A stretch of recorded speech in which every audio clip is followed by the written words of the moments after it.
நீங்கள் ரொம்ப எதிர்கட்சியை பற்றி ரொம்ப கவலைப்படுறீங்க. உங்கள் கட்சியை பற்றி கவலைப்படுறீங்களோ இல்லையோ, கூட்டணியை பற்றி ரொம்ப ரொம்ப கவலைப்பட்டீங்க. நான் ஒரே ஒரு கேள்வி கேட்குறேன். எல்லாத்துக்கும் கேள்வி உண்டு, டிஎம்கே என்கிட்ட கேள்வியில் தப்பாது. நீங்கள் எத்தனை சதவீதம் 2 பேருக்கு டிஃப்ரெண்ட் இருந்துச்சு? 3%. 2 லட்சம். எவ்வளோ? 2 லட்சம். அதுக்கப்புறம் ஏன் நீங்கள் 20% ஓட்டோட சுருங்கி போனீங்க தமிழ்நாட்டில்?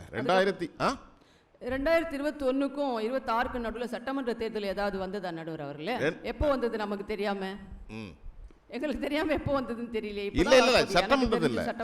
அப்ப நீங்க சட்டமன்றத்துக்கான தமிழ்நாட்டை பொறுத்தவரை அரசியல் விழிப்புணர்வு அதிகம் பெற்ற மாநிலம் தமிழ்நாடு. பாராளுமன்றத்திற்கு ஒரு மாதிரி வாக்களிப்பார்கள், சட்டமன்றத்திற்கு ஒரு மாதிரி வாக்களிப்பார்கள். 1980 புரட்சி தலைவர் இருக்கும்போது கருணாநிதியும் இந்திரா காங்கிரஸும் கூட்டணி 114 சீட்டு அவங்களுக்கு கொடுத்துட்டாங்க. வழக்கம் போல காங்கிரஸுக்கு பயந்து அடி பணிந்து காங்கிரஸுக்கு 114, இவர் அது மிச்சம் அதுக்கும் கம்மியாக 110 சீட்டோ 112 சீட்டோ திமுக 1980. ஆமா 1980 பதிவு பண்ண 80. அப்போது மாபெரும் வெற்றி பாராளுமன்ற தேர்தலில் பெறுகிறார்கள்.